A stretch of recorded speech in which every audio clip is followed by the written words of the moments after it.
Well, hello. This is Rosa RCG Creations. How are you doing? Bringing you today, I'm canning potatoes. Gonna peel some of these, and some of these I'm not gonna peel. Then I'm gonna dice them up until just a little bit bigger than bite-sized pieces. And then I'm gonna put them in my wide mouth jars. These have been washed and sterilized. Oh, I'm sorry, I'm tired because I've been going back and forth, getting jars, washing jars. Whew, I need to sit down and take a break. Anyway, so I'm going to bring you to that, and I'm not going to show you in the video because pretty much everybody knows how to peel potatoes. So these are my older potatoes. They're about a week and a half, almost 2 weeks old, so I'm going to go ahead and use them first.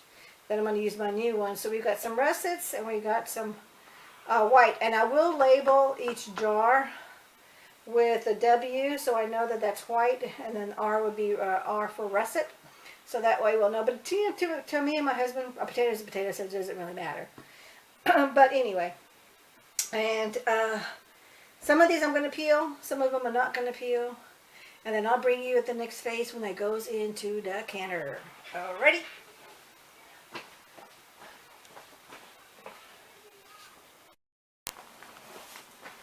Okay, I'm back.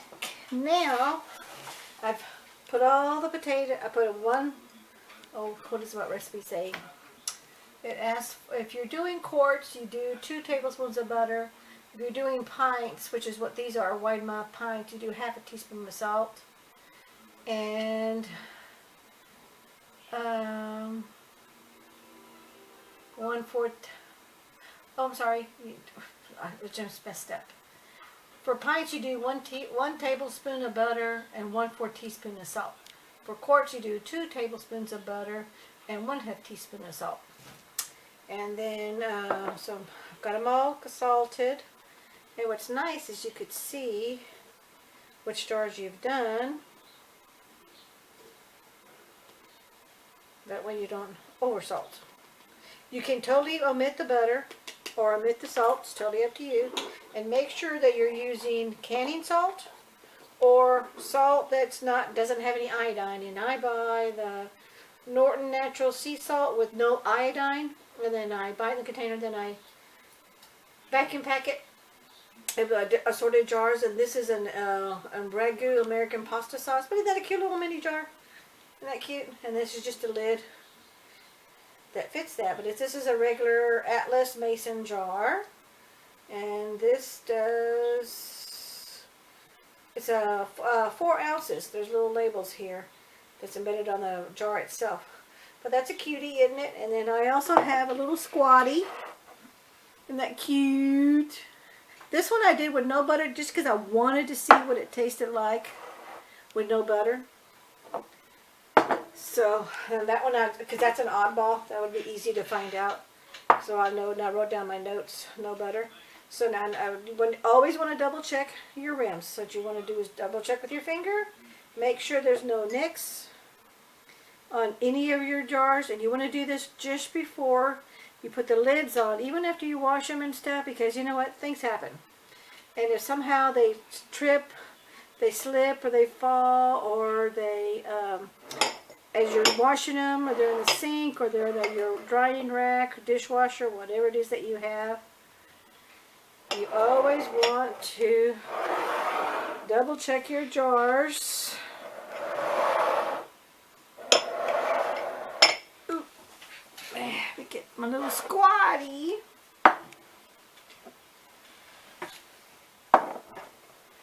And double check my rims, and then I'm going to get a clean paper towel, brand new paper towel, soaked in vinegar. Squeeze out the excess vinegar, and then wipe each jar. Then you add your rings. So here's my towel. I already had it. I just already did some other jars already. I started off with 10 pounds of potatoes and probably like 3 pounds that I already had on hand that I wanted to use up. That's why there's 2 different colors of potatoes. I did the golden potatoes, those are the yellow ones. The white ones are the russets. This one has a little mixture of both because I ran out of room. And I I'll make sure I have a full jar. Now, keep in mind, don't overly pack your potatoes in your jars, no matter which one you use. And here I just banged that. That's a perfect example of things happen, accidents happen. So I'm going to double check my jar, my rim, before I wipe it down, just to make sure, because that little bang like that could have compromised the rim. When the rim is compromised, if there's any chip or nick or anything, if it's not smooth, don't use it, because it probably, well, don't use it for pressure canning. Go ahead and use it for regular jars or dry canning. Vacuum packing. Excuse me, not dry canning, because we're dry canning because we're not using any water. Okay, but use it for vacuum canning, or use it for just to store a jar in your pantry for any kind of leftovers, or in your fridge, because it won't get a good seal because of the nick on the rim of the jar. And so it's just hubby and I, we just do the small pints because this is enough for a meal. Here's the one that's got the mixture of the two. See that? Alrighty, so that's there, that's done. Now, these lids are here. I'm using my reusable Harvest Guard lids. You want to center these lids as close to the center as possible. And then you want to put your ring on. Hold the middle with one finger, with one hand. And then turn the ring to seal. Once the jar starts spinning, stop. That's all you need to do. And that one's sealed. Okay? Now when you get them out of the pressure canner after the processing time is over with, and you're going to put them on your towel so they'll cool naturally for 12 to 24 hours, the minute you take it out of the canner and the minute you put it on your towel, instantly grab another towel or some pot holders and tighten that ring as tight as you can get it. Because the reusable lids, the Harvest Guards, the Tattlers, all those require that to be done to get a proper seal. Oh, I did put my finger here. And I'm going to go ahead and finish these up. And then we're going to put them in the canner.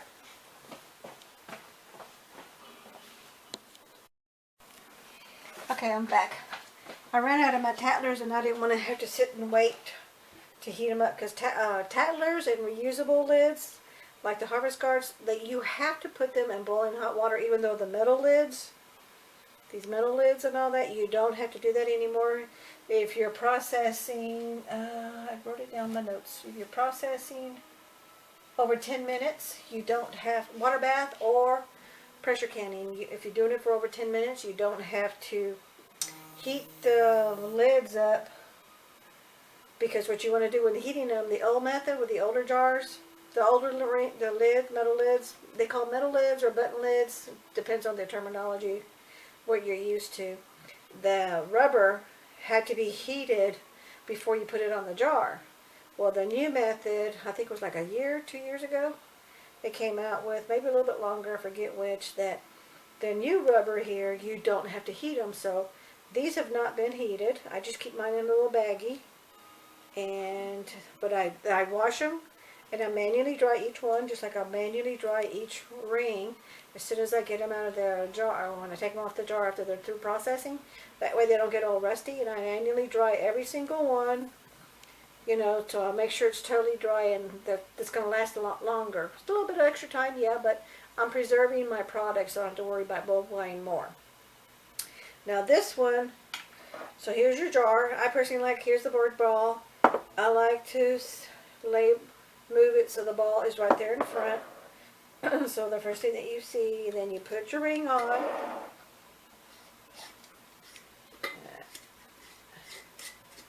And you just twist it and tighten it, okay, until you get a good ring, get a good seal. And sometimes it takes a little bit. Then you want a finger tight, which is the middle finger and your thumb. Finger tight, okay. And of course, everybody's finger tightness is different, so You just want to finger tight. You don't want to really squeeze it. I've seen some where they do that, and then they buckle. And if they buckle up like they're a bunch of little ridges, it was screwed on too tight. So I'll put it back on again. You see that? Now the towdlers, you stopped the minute it started swirling. But the towdlers are the reusable ones. You stop it. But those, because these lids are different. Okay. The metal ones, you finger tight, you hold on with one hand and finger tight with the other hand, okay, and then you stop. And that's it. So I'm going to get them into the canner now.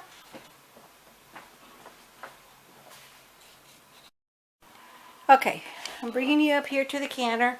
I got 2 stacks, and these are wide mouth, but I did have 1 jar left. So I'll have to make that another batch, but I've got other stuff coming anyway that I'm going to be doing. And if I don't do it, we'll just have that. I'll put it in the fridge and we'll just eat that as a meal one day this week. Okay, this is the All-American 921. It's got a little notch right here. There's a little notch right here. And you just line it up. And there's these little grooves here and here. Push down on it. And then you line this up till it goes underneath this little groove and under this little groove. Then it's locked. And then on this all the All-Americans, you start on opposite sides with your little knobs and you tighten them. Tighten them as tight as whoever's going to open the lid. If you have someone else that's going to close it, but they're not going to be there to unlock it, to take the lid off, don't let them do it because you're not going to have the pressure because of the heat. So, tighten the 2 opposites as tight as you can get it.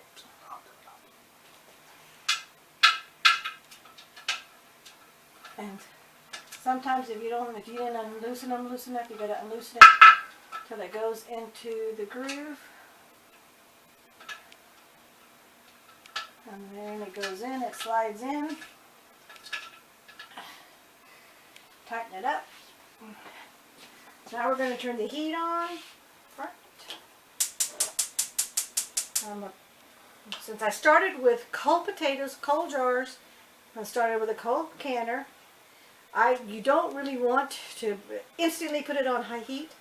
Put it at like medium high. So I'm doing this at 7. Set your timer for like 20 minutes. And then at 20 minutes, all this condensation should be gone. Then at that time, put it on high heat. And once it goes to high heat, it's going to start to build up pressure. And you'll see this to go up. And then you're going to see the little vent. It's going to release air. And that's your vent release. Once it starts a steady stream of vent, that's when you put your weight on. Depending on your altitude, so check out what your altitude is, 5, 10, or 15. I'm 10 here in South Texas. Put your weight on, okay? And then once the weight starts to jiggle, and it's going to go start to jiggle, and it's a vigorous jiggle, that's when you set your timer for processing. This is how you do the All-Americans. There's other canners out there, so read your manufacturer's instructions on how to do that. So now, we're going to set my timer for 20 minutes. This condensation should all be gone. The water should start to be warm. And then I can go to put it on high and then wait for the steam to start coming out. We'll bring you at that next phase. Okay, here are the jars of dry packed, raw packed. I'm not really for sure what the terminology is, but I'll see about looking it up and putting it in the description box. I don't know what the difference is between dry pack and raw pack, because these were raw potatoes. But I did add 1 tablespoon of butter and 1/4 teaspoon of salt to each jar. And that's what they look like. And I used my Harvest Guard reusable lids. So out of 10 pounds of potatoes, plus we had a little bit extra from the week before, so I would say probably like 11 pounds of potatoes. We got 2, 4, 6, 8, 9, 10, 11, 12, 13, 14, 15, 16 wide mouth pints. So not too bad. Thank you for watching. We see you at the next video. Don't forget to hit like, share, and comment, and subscribe if you're not already a subscriber. Take care. Bye-bye.